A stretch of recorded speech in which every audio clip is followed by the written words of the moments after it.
A paz do Senhor, meus amados irmãos. Eu quero cumprimentar cada um nesta tarde de domingo.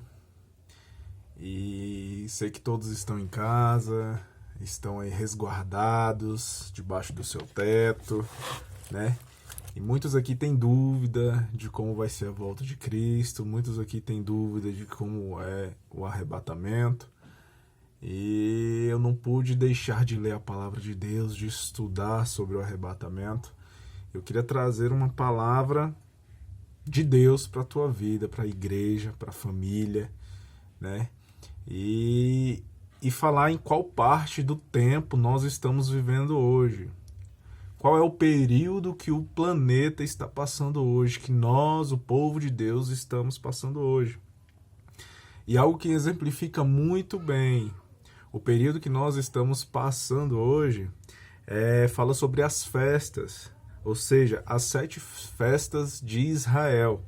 E essas 7 festas de Israel simbolizam muito bem o período da humanidade na Terra, ou seja, o período de Jesus na Terra, né, até os dias de hoje.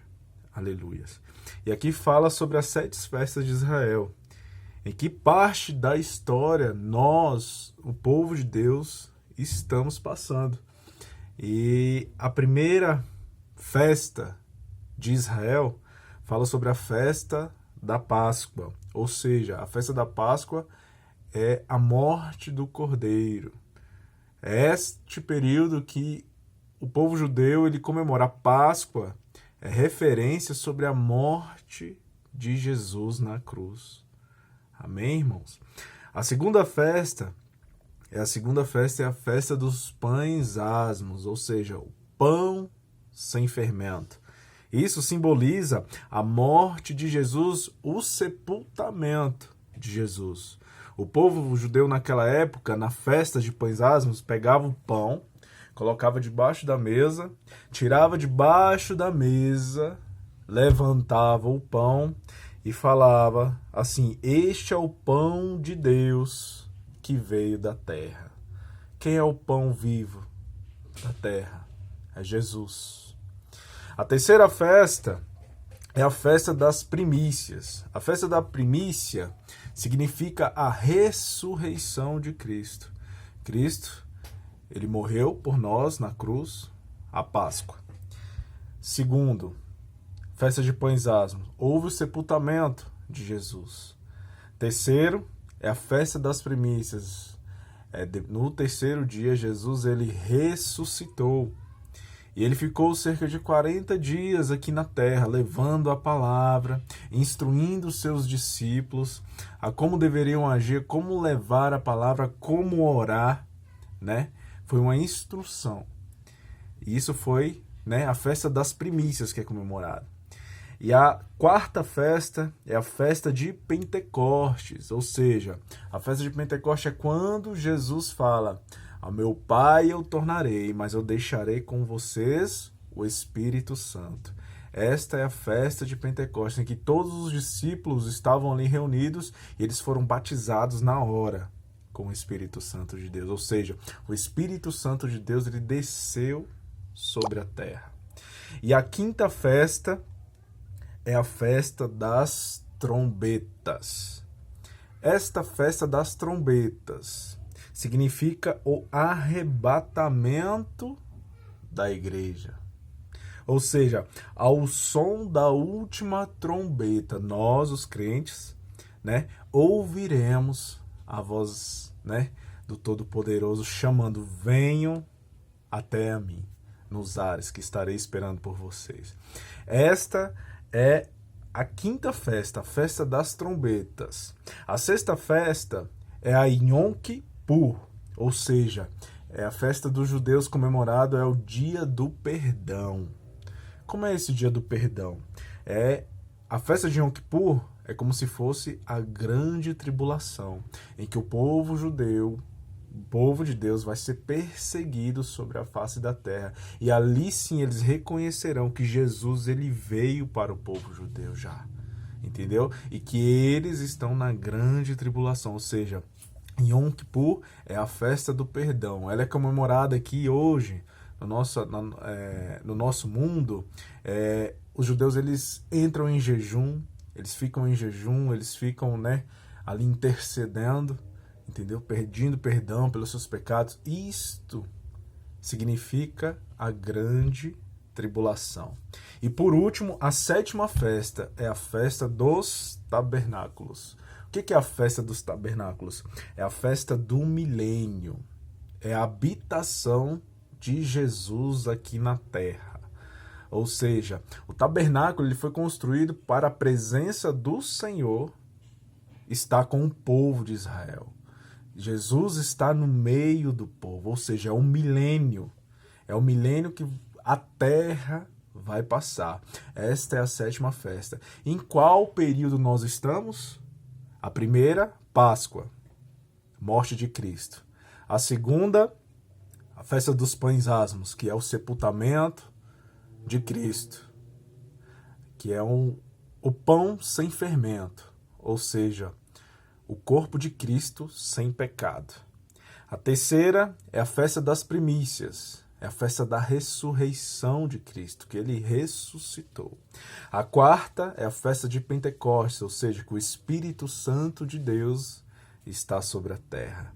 E nós estamos vivendo entre a quarta e a quinta festa, que é a festa de trombetas, ou seja, é a era da igreja. Nós estamos exatamente na era da igreja. E o que eu entendo por isso, meus irmãos? O que está acontecendo hoje? A vontade de Deus é que todos nós sejamos salvos. Sim, a vontade de Deus não é que você pereça, que você fique no fogo eterno, não. A vontade de Deus é que todos nós sejamos salvos. Mas para isso, Deus ele precisa acordar os crentes. Ele precisa acordar a sua igreja. E para isso, Deus ele permite que este corona, esta peste, esta doença chamada corona, dê uma sacudida na igreja. Dê uma despertada na igreja. Porque nós vivemos, sim, dias de dores. Vivemos, sim, o período das dores. E este período precede o arrebatamento da igreja. E o mais interessante, irmãos, é que Deus está dando mais uma chance ao povo. Dando mais uma chance ao povo, para o povo despertar, para o povo acordar, para o povo se arrepender dos seus pecados, confessar os seus pecados, né? E fazer um caminho justo, um caminho ao Pai. O interessante, irmãos, que eu quero também trazer uma palavra, segundo foi escrito ali em Tessalonicenses, 1 Tessalonicenses capítulo 4 e o capítulo 5, que fala sobre o arrebatamento da igreja. Muitos hoje acreditam, teólogos acreditam que não há o arrebatamento da igreja, e sim que nós iremos passar pela grande tribulação, e sim, depois da grande tribulação, Jesus viria, assim como está ali escrito no capítulo 24. Mas deixa eu trazer uma palavra para você. O capítulo 24 de Mateus. Mas deixa eu trazer uma palavra para você. Em 1 Tessalonicenses, capítulo 4, aleluias, verso 13, 14, 15, 16.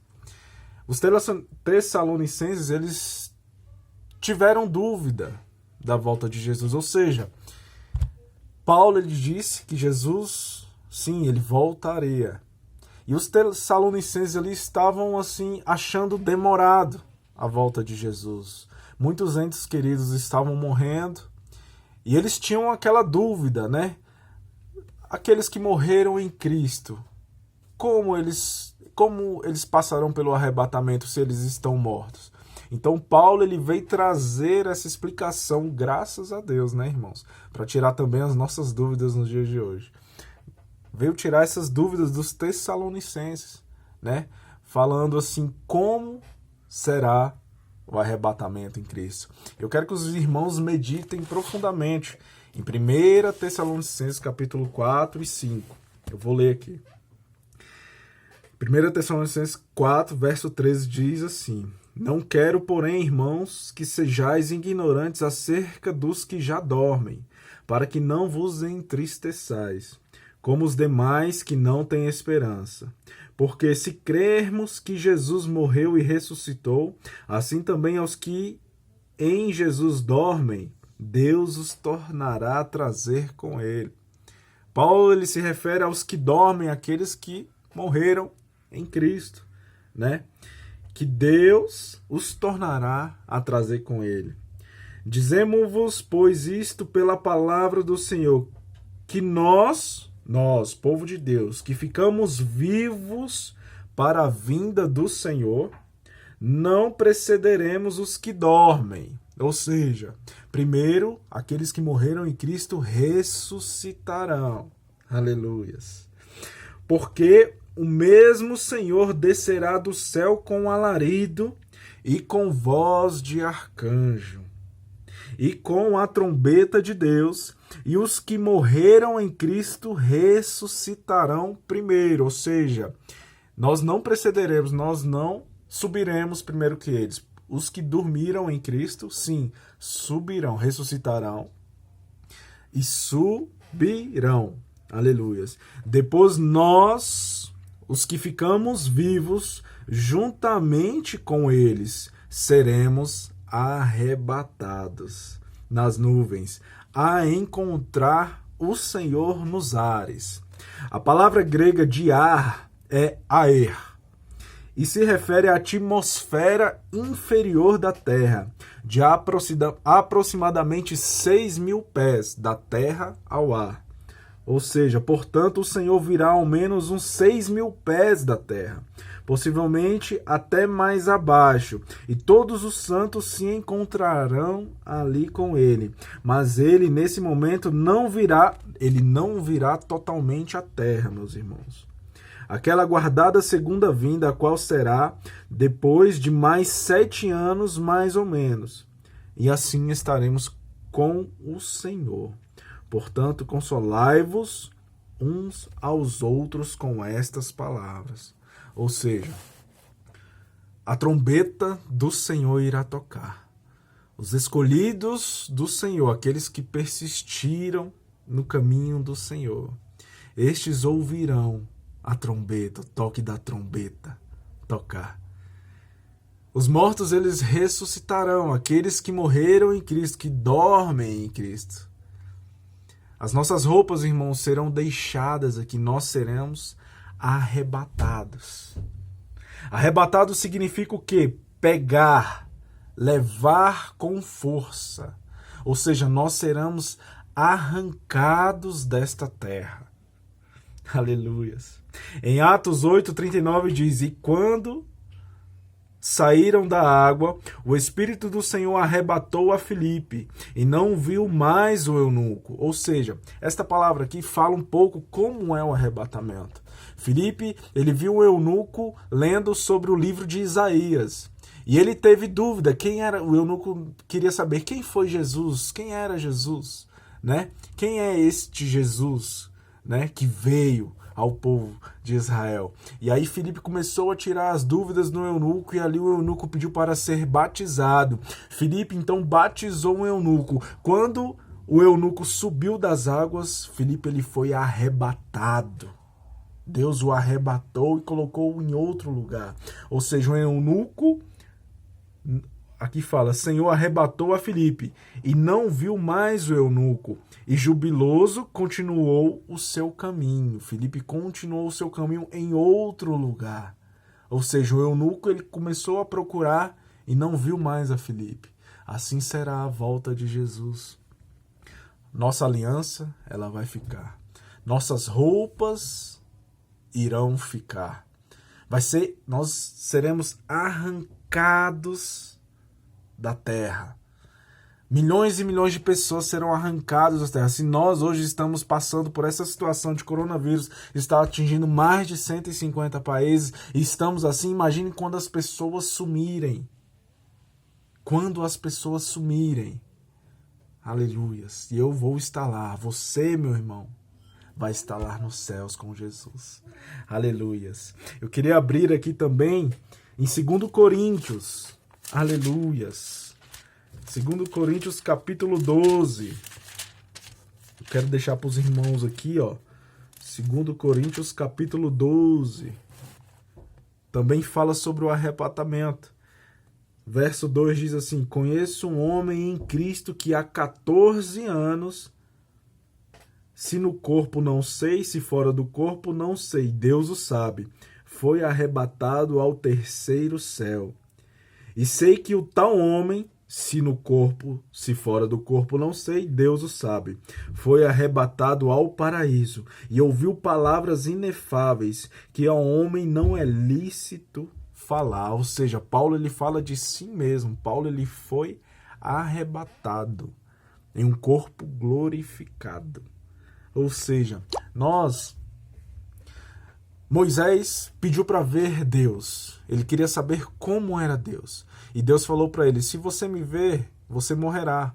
Porque nós, seres humanos, não temos a capacidade de ver Deus. Nosso corpo, carne, é corruptível. Ou seja, não temos a capacidade de ver Deus. Se vermos Deus, nós morremos. Ou seja, então Deus criou um mecanismo, algo, para transformar o nosso corpo. Transformar o nosso corpo. E assim, nosso corpo será, glorificado no céu, glorioso no céu. Nosso corpo será transformado. Nosso espírito e alma continuarão, irmãos. Mas nosso corpo, carne, ficará em cinzas, em pó. Nós subiremos em um outro corpo para sermos preparados para vermos o Papai face a face, irmãos. Ou seja, o arrebatamento, sim, ele vai ter. Glórias a Deus. E eu glorifico a Deus por isso. Eu espero esse grande arrebatamento vir. Mas eu quero dizer para os irmãos que Jesus, ele virá em segredo para os seus, para a sua igreja. E depois ele virá para uma segunda vinda para Israel e aqueles que ficarem, para os judeus, para o povo de Deus e aqueles que ficarem. Que esses sim passarão pelo período da grande tribulação. E aí em Mateus capítulo 24 fala como o Senhor virá. Ele virá sobre os montes das oliveiras com os seus santos a julgar o povo. Ele virá como juiz sobre os montes das oliveiras e virá julgar ao povo. Em Zacarias capítulo 14, verso 4 diz: e naquele dia os seus pés estarão sobre o monte das oliveiras, que está em frente de Jerusalém para o oriente, e o monte das oliveiras se partirá no meio para o oriente e para o ocidente, e haverá então um vale muito grande, e a metade do monte se apartará para o norte e a outra metade dele para o sul. Ou seja, Deus, Jesus, ele virá sobre o monte das oliveiras para julgar o povo, aqueles que ficaram para a grande tribulação. Deus, ele dará mais uma chance. Mas essa chance, irmãos, com certeza será triplamente, quadruplicamente mais difícil. Se nós estamos passando uma dificuldade hoje com esse coronavírus, imagine na grande tribulação, onde vai haver guerras, vai haver pestes muito piores. O povo de Deus vai ser perseguido na face da terra. Hoje nós vemos o Estado Islâmico perseguindo os judeus, cortando, decepando a cabeça. Na África também, muitos cristãos sendo perseguidos ali. E mesmo assim, irmãos, nós não estamos passando nem uma pontinha do dedo do que será a grande tribulação. Ou seja, o momento de se arrepender é agora. O momento de buscar a face do Senhor, buscar o arrependimento, o perdão, é agora. É neste exato momento, irmãos. Eu quero deixar mais uma palavra aqui para você. 1 Coríntios, capítulo 15, verso 51, diz assim: eis aqui vos digo um mistério. Na verdade, nem todos dormiremos, mas todos seremos transformados. Aqueles que não morrerem em Cristo, nós que estamos vivos, se Jesus voltar hoje, nós seremos transformados. E num momento, num abrir e fechar de olhos, ante a última trombeta, porque a trombeta soará, e os mortos ressuscitarão incorruptíveis, nós seremos transformados, porque convém que isto que é corruptível se revista da incorruptibilidade, ou seja, para nós vermos a Deus, nosso corpo tem que estar incorruptível. Nós somos corruptíveis, mas nós, quando subirmos, seremos incorruptíveis. Nosso corpo será transformado. Porque convém que isto que é corruptível se revista da incorruptibilidade, e que isto que é mortal se revista da imortalidade. E quando isto que é corruptível se revestir da incorruptibilidade, e isto que é mortal se revestir da imortabilidade, então se cumprir-se-á a palavra que está escrita: tragada foi a morte na vitória. Onde está a morte e o teu aguilhão? Onde está o inferno e a tua vitória? Ora, o aguilhão da morte é o pecado, e a força do pecado é a lei. Onde estará a morte? Quando nós, cristãos, servos do Deus Altíssimo, subirmos incorruptíveis, com nossos corpos transformados, imortais, onde estará a morte? Não haverá morte, não haverá doenças, não haverá tristeza. Nós seremos transformados e estaremos com Cristo nos céus, meus irmãos. Ou seja, sim, o arrebatamento vai acontecer. Nós passaremos sim por esse coronavírus. Hoje o mundo ele está, todo mundo está desolado. E todos têm uma procura em comum, a Cristo. Nós estamos procurando como nunca hoje a palavra de Deus. Estamos procurando como nunca hoje receber uma palavra amiga da Bíblia, da palavra de alguém. Hoje nós estamos orando mais, buscando mais. Mas esta doença ela vai passar. E depois que ela passar, irmãos, continuemos neste mesmo fervor, nesta mesma caminhada. Porque Jesus ele não voltará agora que o coronavírus está agindo, não. Ele voltará quando tudo estiver calmo. Muitos estarão desapercebidos. Muitos estarão dando em casamento.